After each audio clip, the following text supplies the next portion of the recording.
대해서 하나님 말씀을 나눴습니다. 왜 그러냐면 저희 교회가 아직 세운 지 1년 이제 한 10개월 되어가네요. 아직 2년이 채 안, 2살이 채 안 됐거든요. 그래서 사실 교회의 시작인데 이 교회가 시작할 때 그 기초를 잘 놓는 것이 중요합니다. 그런데 이 교회 공동체가 건강하고 그리고 든든하게 세워지기 위해서 주님께서 말씀하신 두 가지 부탁, 혹은 두 가지 명령을 잘 지켜야 됩니다. 그 중에 한 가지는 지난 몇 주간에 걸쳐서 설교한 서로 용서하라. 서로 용서하라. 참 중요해요. 요즘에 용서를 보기 힘들고 보복과 원수 갚는 것을 권장하는 사회를 살고 있습니다. 다른 사람에 대해서 너그러운 마음을 품는 것, 다른 사람을 긍휼히 여기고 그의 실수와 잘못을 내가 안고 그를 용서하고 받아들이는 것, 이것은 신앙의 정수입니다. 신앙의 가장 깊은 곳입니다. 사람이 내가 믿음이 있다 없다가 무슨 교회 나와서 봉사하고 11조하고 출석하고 물론 이런 것도 하나의 외형적인 지표지만 사실 더 깊은 지표는 뭐냐면 내 자아가 죽고 다른 사람의 그 잘못을 내가 짊어지고 갈 수 있는가, 그 용서의 능력이 있는가, 그 한 사람 한 사람이 성도들에게 용서의 능력이 있는가, 그 교회의 용서의 능력이 있는가. 여러분, 이것은 하나님께서 이 땅에 공동체 두 가지 세운 거예요. 가정과 교회입니다. 하나님이 디자이너와 하나님 만드신 거죠. 가정과 교회에서 반드시 세워져야 할 아주 중요한 요소입니다. 여러분의 가정이, 여기 젊은이들이 있지만 앞으로 결혼해서 가정을 이루고 또 지금 가정을 이루신 분들이 그 가정이 이렇게 건강하게 또 든든히 세워지려면 어떻게 남편이 아내가 남편을 서로를 수용하며 용서할 수 있는가, 또 교회가 어떻게 서로를 용서할 수 있는가. 왜냐하면 우리 모두가 다 죄인이기 때문에 그렇습니다. 이걸 제가 하나, 그리고 오늘 또 하나가 있어요. 또 하나가 뭐냐면 두 가지 부탁 중에 하나가 짐을 서로 지라입니다. 짐을 서로 지라.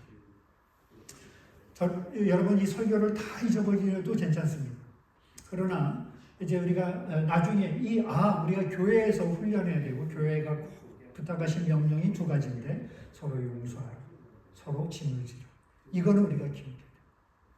그래서 오늘은 우리 서로 짐을 진다는 것이 무슨 의미인지, 그리고 그것을 어떻게 실제로 해야 되는 건지, 그리고 왜 주님께서 그런 부탁을 우리 하라고 하신지를 살펴보려고 합니다.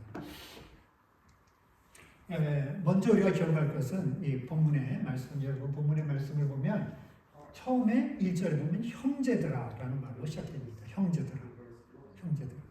그런데 이 형제들아라는 말로 시작되는 이 형제들은 당시 갈라디아 교회 교인들을 말하고 있죠. 그런데 이 갈라디아 교회가 그때 어떤 일이 있었냐면 갈라디아 교회 안에는 아주 신앙이 좋고 믿음이 좋고 아주 헌신적인 사람도 있는 반면에 그 교회에 분란을 일으키고 문제를 일으키고 어려움을 야기시키는 그런 사람들도 있었어요.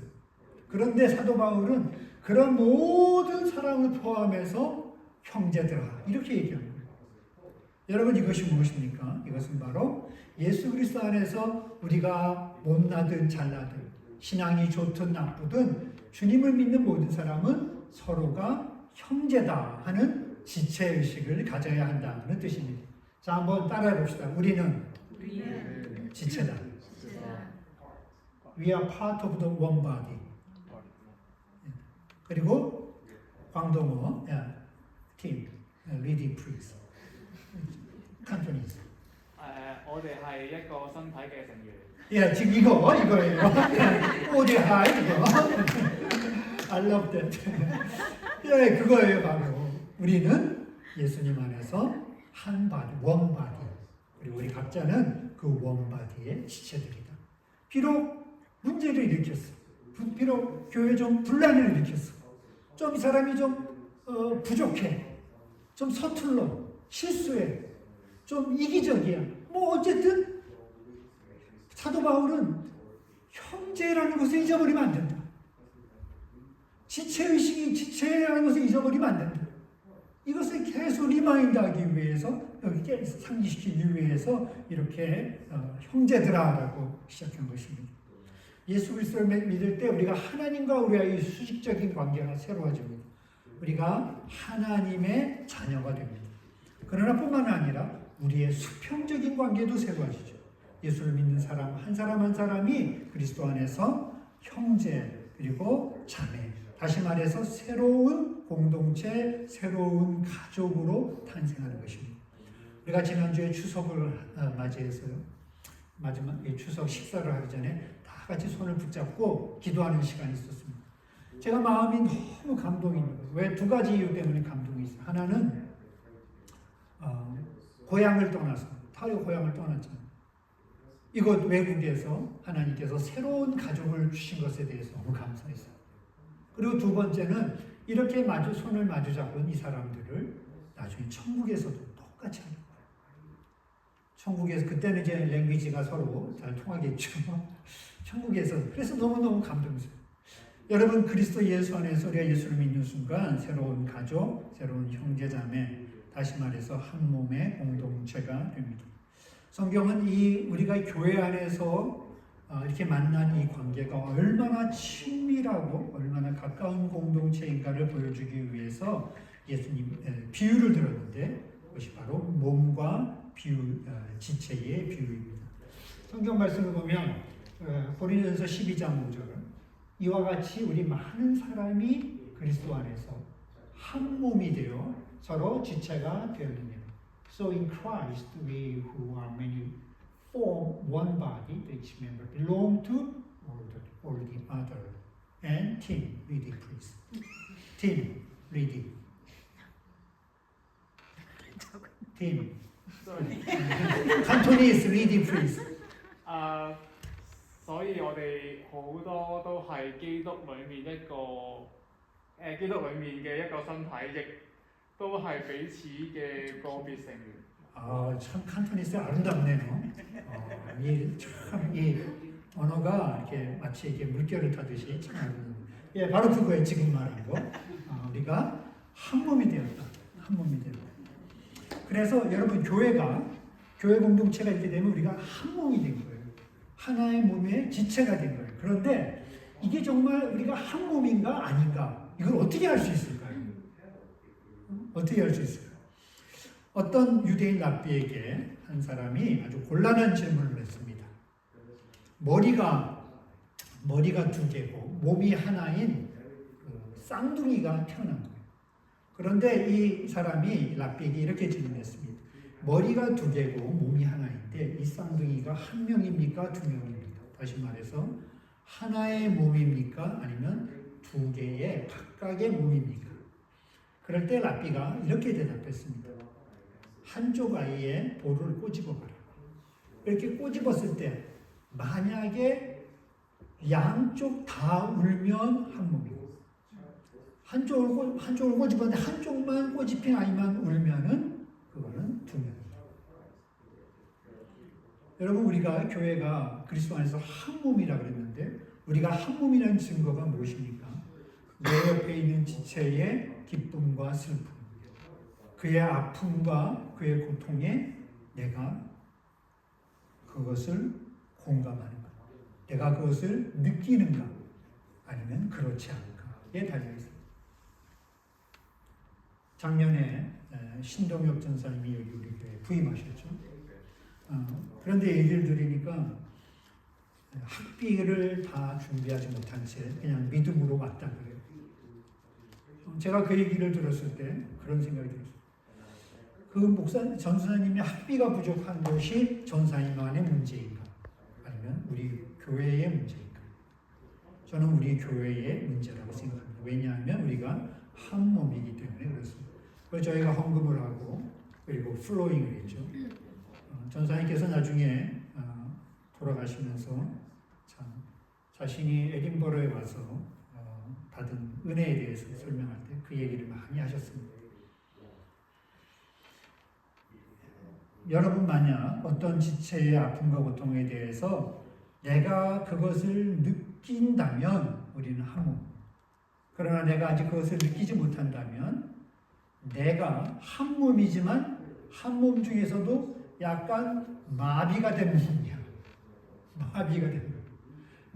여러분 우리 몸에 손가락이 있지만 손가락 신경이 죽으면 여기 찔러도 안 아프죠. 마찬가지로 뭔가 이렇게 스톱 막힌 거예요. 사랑하는 성도 여러분, 하나님께서 우리에게 오늘 주님께서 말씀하신 것은 우리가 서로를 우리의 지체로 한 몸으로 늘 바라봐야 된다는 것입니다. 여러분은 다른 지체의 기쁨과 슬픔, 그들의 아픔과 그들의 어려움에 대해서 어떻게 반응하고 있습니까? 두 번째로 하나님께서 말씀하시는 것은 온유함으로 서로를 대하라. 온유함으로 서로를 대하라. 제가 보니까 칸토니즈에 온유가 들어가 있어요. 그래서 이게 비슷하게 맞는 것 같아요. 온유 맞죠? 자, 1절을 봅시다. 1장 사람이 무슨 범죄한 일이 드러나거든 신령한 너희는 온유한 심령으로 그러한 자를 바로잡으라. Brothers, if someone is caught in a sin, you who spiritual should restore him gently, but watch yourself, or you also may be tempted. Cantonese team. 如果一個人被任何侵犯嘅人捉到，你呢啲有靈性嘅人應該以温柔嘅精神去糾正呢個人。 예, 바로 이 뜻이에요. 이 뜻이에요. 자, 여러분, 우리가 이제 지체야. 그리스도 안에서 한 몸이야. 한 가족이야. 그런데 문제는 뭐냐면 그 가족 중에서 연약한 사람들이 있다는 거예요. 그 가족 중에서 그 지체 중에 부족한 사람입니다. 오늘 성경은 범죄한 사람이 있다는 거예요. 죄를 짓는 거예요. 다른 말하면 실수를 하고 잘못을 하는 사람이 있다는 거예요. 그 사람들을 우리가 어떻게 대할 것인가? 성경은 온유한 심령으로 대하라 이렇게 얘기하고 있습니다. 여러분 당시 갈라디아 교회에 어떤 문제가 있었냐면 어떤 사람들이 그 교회의 그 지체 가운데 문제를 일으켰냐면 거짓된 가르침을 따르는 사람들입니다. 갈라디아 교회에서 바울은 오직 우리가 구원은 믿음으로만 받는다. 예수님의 십자가와 구원으로 말미암아 우리가 구원받는다. 그랬는데 거짓된 가르침을 가르치는 사람들은 뭐냐면 아니다. 십자가와 예수님으로는 부족해. 할례를 받아야 된다. 할례. 그러니까 당시의 주류가 이제 유대인들이고 크리스천들의 주류가 그다음에 이방인들이 이제 교회에 들어오기 시작했는데 이 유대인 크리스천들 중에서 할례를 받아서 구원을 완성해야 된다는 가르침을 거짓 가르침을 가르쳤고 거기에 현혹된 사람들이 있는 것입니다. 그러니까 그런 사람들로 인해서 교회가 자꾸 분란이 생기고 문제가 생기는 거예요. 이럴 때 이제 어떻게 해야 되느냐, 이렇게 얘기하는데 성경은 너희가 그런 자를 대할 때 온유한 심령으로 대하라 이렇게 얘기했어요. 여러분 온유한 심령으로 대한다는 것은 그 반대를 생각하면 더 이해가 됩니다. 온유한 심령의 반대는 뭐냐면 첫 번째는 판단하고 정죄하지 말라는 것입니다. 판단하고 정죄하는 마음의 반대입니다. 내가 너보다 판단이라고 하는 것은 내가 상대적으로 뭔가 더 낫다, 도덕적으로도 우월하다라고 하는 생각에서부터 옵니다.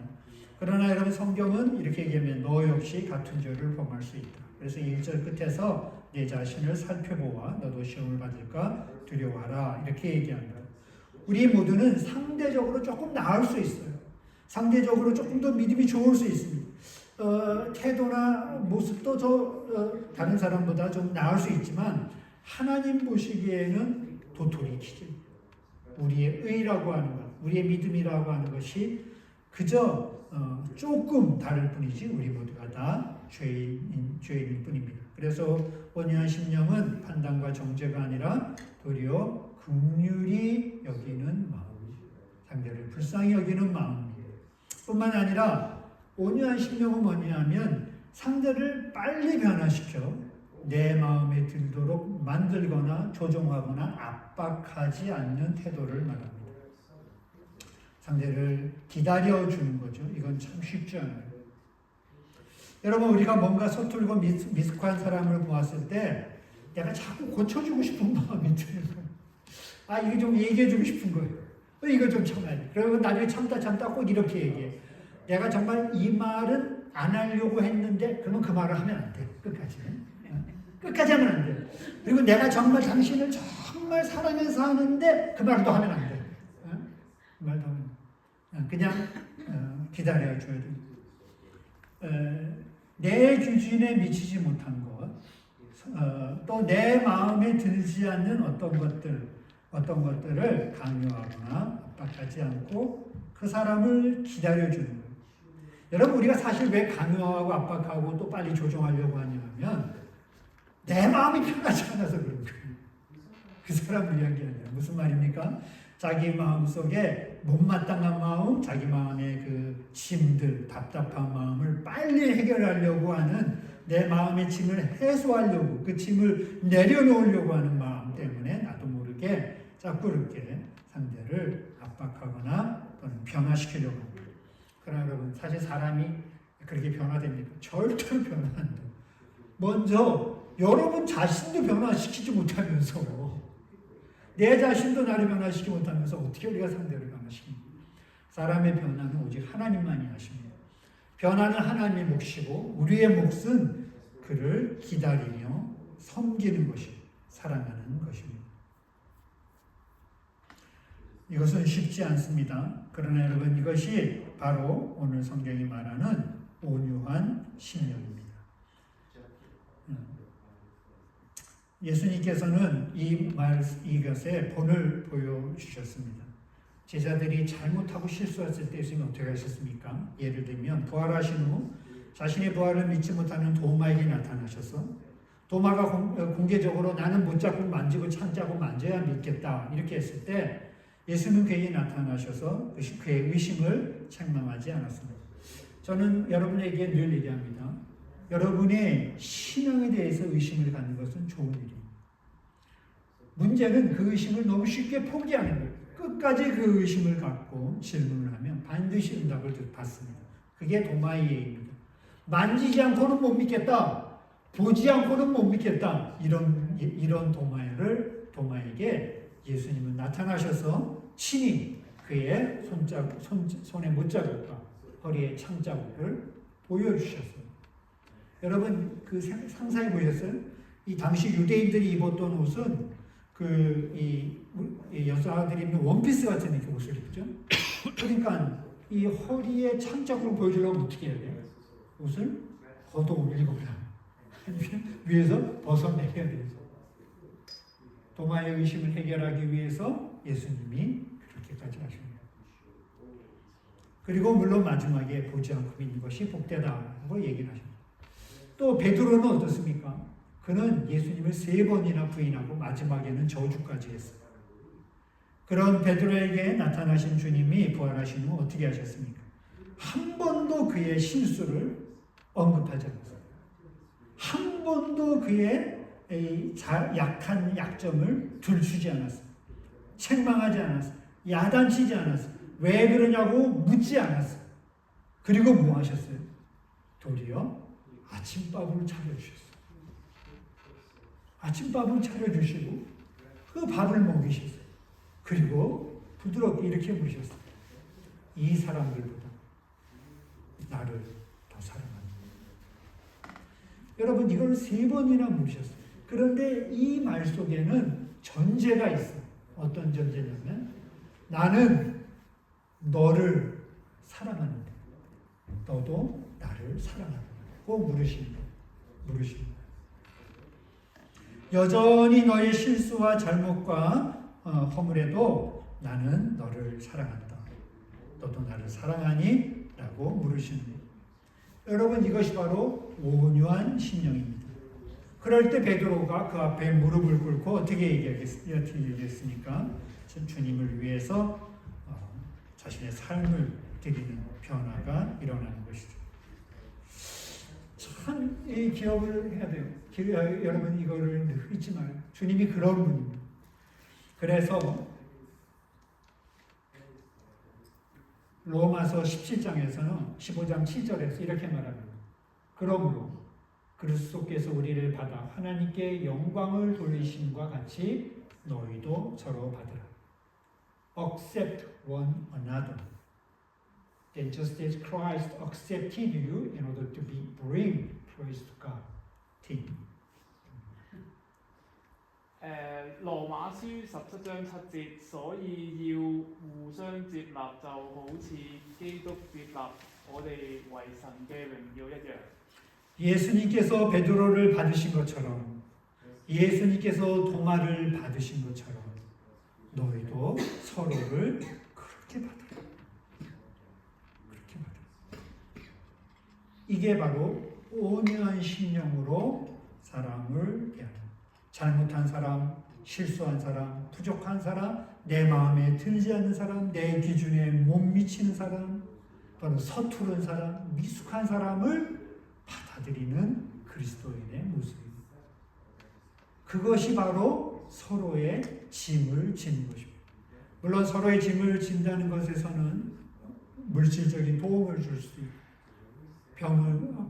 병걸려 아플 때 찾아가 위로해 줄 수도 있고, 또 실제적인 여러 가지 도움을 줄 수도 있지만 가장 중요한 것은 자신과 다르고 자신과 자신의 기준에 볼 때 못 미치는 그들을 예수님이 억셉트하는 것처럼 너희도 그렇게 온유한 심령으로 받으라.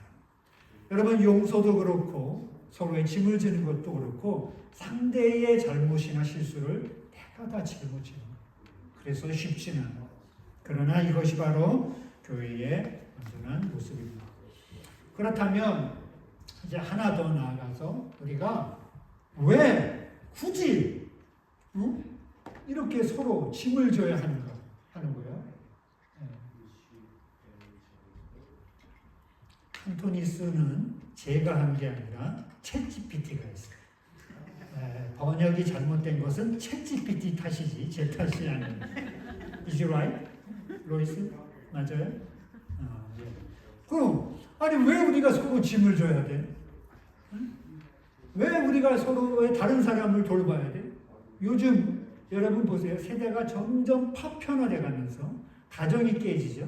두 번째로는 관계가 깨지면서 개인화를 넣으면서 파편화가 되죠. 파편화의 특징은 뭡니까? 온전히 자기 중심, 자기 이익, 자기만을 위해서 이기적인 모습으로 살아가는 겁니다. 그래서 이 서구에 제가 이 영국에 와보니까 결혼보다는 파트너십으로 그래서 그냥 살아. 동거로 살아. 여러분, 동거와 결혼의 차이가 뭡니까? 동거와 결혼의 가장 큰 차이는 얼만큼 상대를 책임지려고 하느냐는 책임성이 있는 거예요. 결혼이 훨씬 더 책임을 많이 져야 돼. 왜? 컨트락을 맺으니까. 컨트락.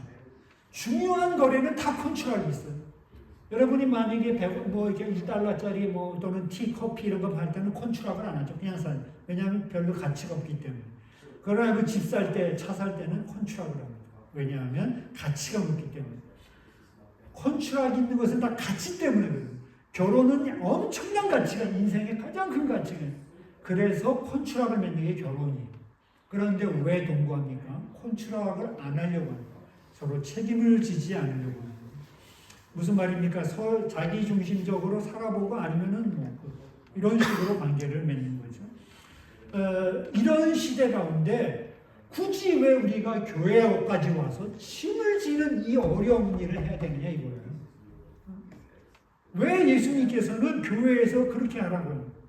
요즘에 한국에도 가나안 교인이라고 얘기하죠. 교회를 안 나간다. 그래 하나님을 믿는다. 나는 하나님은 좋고 예수님 좋지만 교회는 싫다.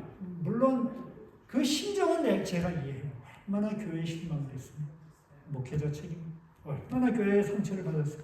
이해는 해요. 그러나 너무너무 중요한 것을 놓치게 됩니다. 그것은 뭐냐 하면 주님께서 하나님께서 교회를 두신 서로 짐을 지라고 하는 그 목적을 잃어버리기 때문에 그렇습니다.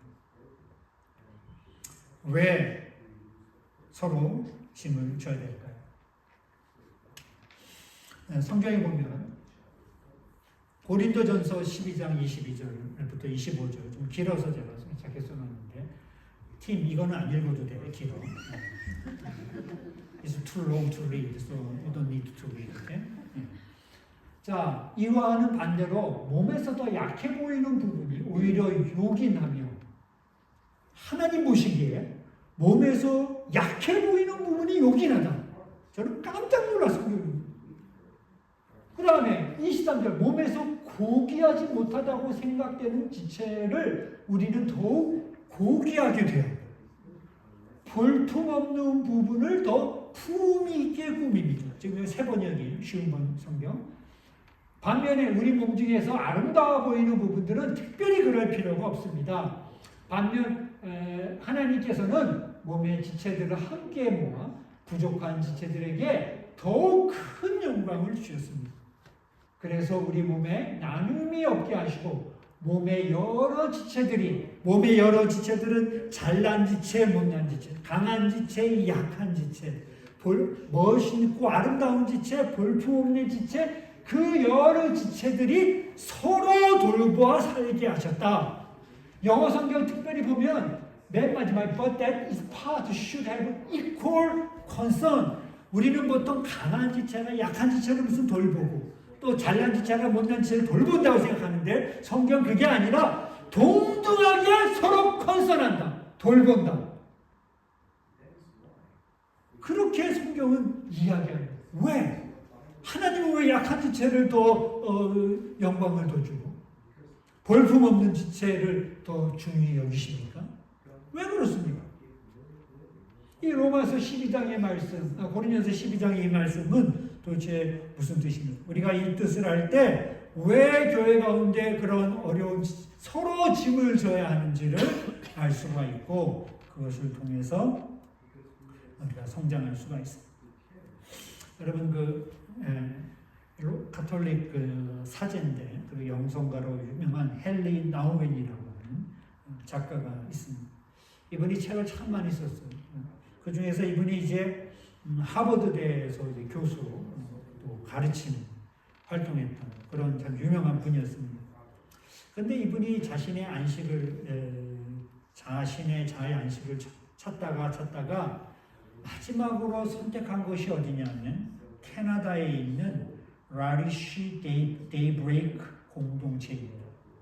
라리쉬 데이브레이크 공동체는 어떤 공동체냐면 중증 장애인들과 그들을 돌보는 봉사자들이 같이 사는 공동체입니다. 헨리 나우엔이 여기에 가서 하버드대 교수를 관두고 여기에 가서 중증 장애인을 돌보는 일을 하다가 자신의 인생을 마쳤습니다. 그가 이곳에서의 경험담을 쓴 책이 돌봄의 영성이라고 하는 책입니다. 제가 그 책을 이렇게 읽으면서 참 은혜를 많이 받았어요. 그가 이런 얘기를 합니다. 자기가 그 라리쉬 공동체에서 처음으로 한 일이 뭐냐면 중증 장애인 아담을 만난 일인데 이 아담은 어떤 사람이냐면 아침에 일어나면서부터 옷 입혀줘야 되고 이빨 닦아줘야 되고 세수시켜줘야 되고 밥 먹여줘야 되고 휠체어에 앉혀서 운동시켜줘야 되는 그러니까 정신은 멀쩡하지만 사지를 움직이지 못해서 전적으로 다른 사람의 도움이 필요한 그런 사람인데 이 아담을 돌보는 일을 했습니다. 그가 결국 이 일 끝에 이렇게 결론책에 이렇게 썼습니다. 아담은 내 친구이자 스승이자 길잡이가 되었다. 돌봄이라는 것은 돌보는 사람과 돌봄을 받는 사람이 내적인 치유와 해방과 변화를 함께 경험하는 놀라운 하나님의 선물이다. 놀라운 하나님의 선물이다. 우리가 약한 사람들, 부족한 사람들을 내가 수용하고 그들을 돌보고 그들을 위해서 참아주고 그들을 기다려주고 그들을 위해서 기도하고 그들을 계속 사랑으로 선행을 베푸는 그 과정을 통해서 누가 변화되느냐? 그 사람도 변화되지만 그를 기다려주는 내가 그 짐을 지고 가는 내가 어떻게 되느냐 하면 결국 예수의 사랑으로 내가 채워져 간다. 이렇게 얘기합니다.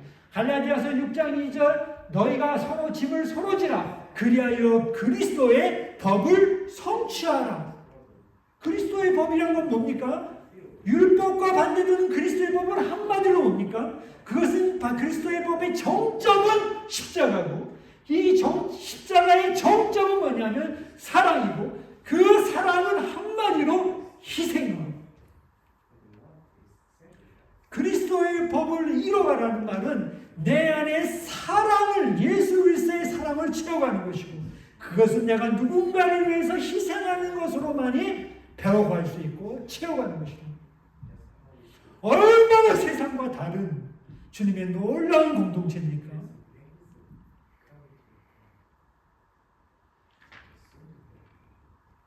사람들은 나 혼자 그냥 신앙생활하면 안 돼. 왜 내가 짐을 져야 돼? 어떤 이들은 그냥 큰 교회에 다니면서 예배만 드리고 공동체 가운데 팔을 들어놓지 않고 다니는 분들이 굳이 내 힘도 지기 힘든데 왜 져야 되나 이런 생각을 하지만 그러나 그 짐을 지는 가운데 가장 큰 수혜자는 누구냐?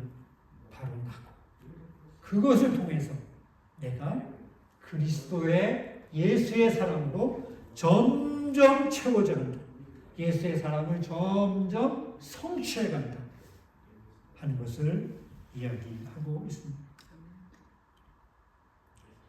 그래서 하나님은 어느 공동체에 늘 가시 같은 존재를 두십니다. 우리는 이렇게 기도합니다. 하나님, 내가 더 사랑이 많은 사람이 되게 해주세요. 그러면 우리 갑자기 하늘에서 무슨 뜨거운 어떤 것이 확 와서 우리 마음에 막 누군가를 사랑할 수 있는 마음이 막 솟구칠 줄 알아요. 그렇게 역사하는 게 아니에요.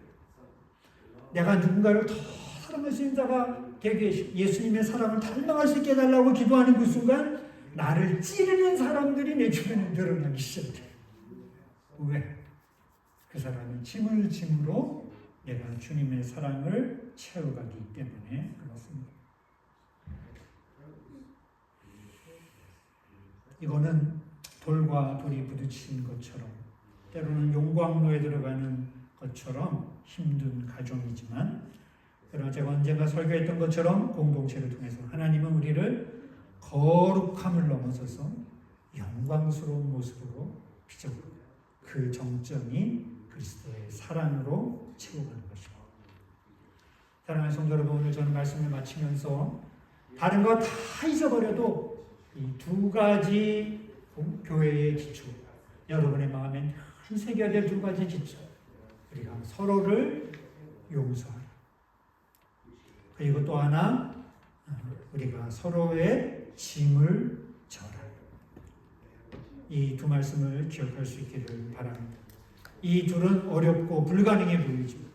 그러나 이 모든 이 용서 그리고 이 사랑의 희생 이 두 가지는 주님께로부터 오기 때문에 주님의 도우심을 구하며 하나님의 나라의 아름다운 우리 교회로 세워가는 공동체로 세워가는 성도